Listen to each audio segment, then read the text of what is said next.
Hello, welcome back. I'm Statman Dave, and this is 3 talking points of Manchester United versus Chelsea in the Premier League. Well, first up, we've got to talk about how Mourinho got everything right against Antonio Conte's dominant Chelsea side. The first big decision, of course, was how to deal with Eden Hazard. After toying with playing Phil Jones in a man-to-man role away in the FA Cup, Mourinho decided to move from a centre-back to a central midfielder to deal with Eden Hazard.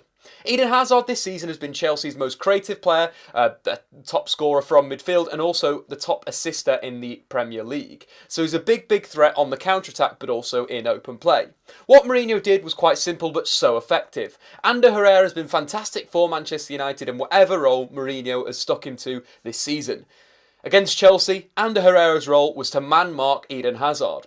United's system looked pretty much like a 3-4-2, with two strikers in Lingard and Marcus Rashford, a midfield four of Pogba, Marouane Fellaini, Valencia and Young, and then a back three of obviously Darmian, Rojo in the middle and Bailly on that right-hand side. And then what Ander Herrera did was just position himself wherever Eden Hazard went. So if Eden Hazard stuck to his usual left-hand side position, Ander Herrera would be snapping at his heels. If he moved to number 10, Ander Herrera would follow him. But also, he'd always stay offering down the line, offering Eden Hazard down the line. Where you don't want Eden Hazard is coming onto his stronger right foot or coming onto the inside left or inside right channels.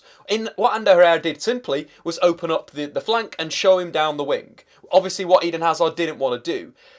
On the right-hand side especially, Ander Herrera was helped out by Antonio Valencia, who dropped back and worked up to double up on, of course, Eden Hazard. It was a perfect game plan which stopped Chelsea's counter-attack and stopped Eden Hazard on the break, where they've been so dangerous this season. The only real time that Chelsea got going on the counter-attack, it was completely destroyed by Paul Pogba, who for me had a fantastic game in a defensive sense but also in a ball-playing sense, linking with the two forwards, which is a second thing that Mourinho got completely right against Chelsea, was playing Marcus Rashford and Lingard as a two-man strike force. This meant that Chelsea's centre-halves didn't have any free zone to walk the ball into, but also were getting stretched in behind, something that they haven't really had in the Premier League this season, two quick forwards up against their back three. And Chelsea could not deal with the movement and the pace in the first half, and Paul Pogba was the guy threading the ball to either Rashford and Lingard, those two combining and usually working a shooting opportunity, but it was credit to Mourinho again, not going for Zlatan Ibrahimovic, the big target man, but going for the two nimble forwards. And the final thing, of course, that Mourinho got 100% correct against Chelsea was his use of Michael Carrick. When Kante had to go back to the tactical drawing board after being dominated for 54 minutes, he threw on Fabregas at number 10.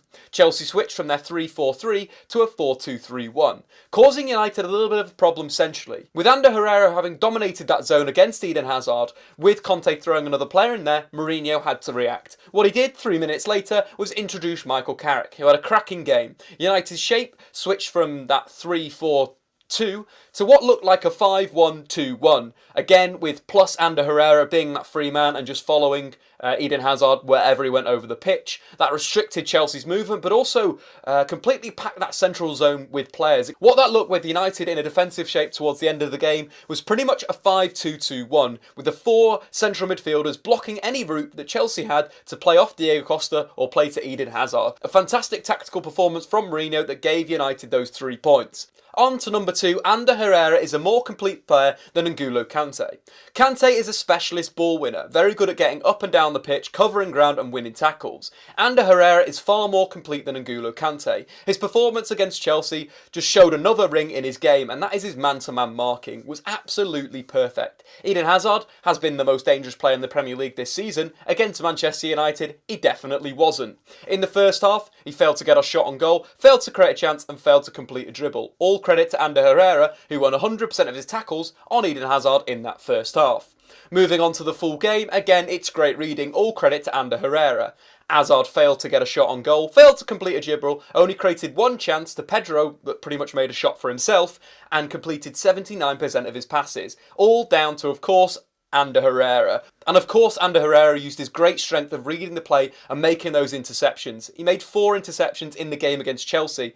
That was the joint most of any Manchester United player, with of course Marouane Fellaini, who played very well in a sort of defensive role for Manchester United. But going back to Herrera, he kept on stopping the ball to Eden Hazard at source. If Eden Hazard got going, he'd either foul him, bring him down, or of course win the ball and win those tackles. But Ander Herrera's man-marking job on Eden Hazard was absolutely brilliant.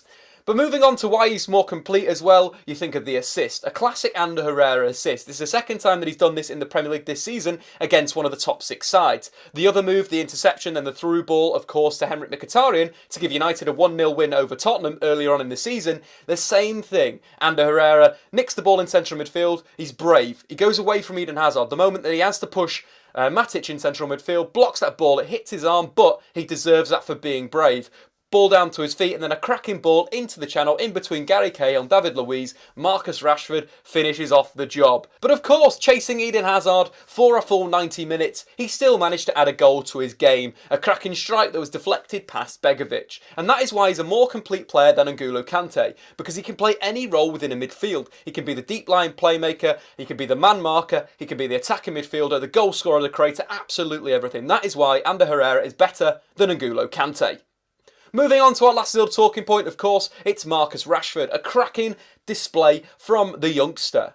His goal was great. The movement, the composure in front of goal. I quite like Marcus Rashford when he gets played through in sort of the right channel inside the penalty area, because I'm always confident that he's not going to open himself up. He's just going to strike the ball across the keeper, something that he struggles to do on that left-hand side. But his goal was fantastic. The pace, the movement to get him in between David Luiz and Kurt Zouma, just to get on that ball that Ander Herrera slid through to him, and the composure of the goal was absolutely brilliant. But he did that through the game. He was a constant threat. He completed more dribbles than any other player on the pitch. And of course, that moment when Big Marouane Fellaini intercepted the ball, played him into sort of the channel. Marcus Rashford versus Kante versus Luiz and Gary Cahill.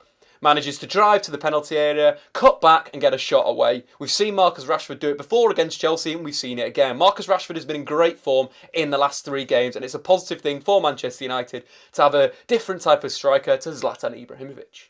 Well, that's been that, guys. Manchester United 2, Chelsea 0. Thanks for watching, and if you've liked the video, make sure to hit that like button, tell your pals about, and of course subscribe if you're new to Statman Dave. Over and out. See you later.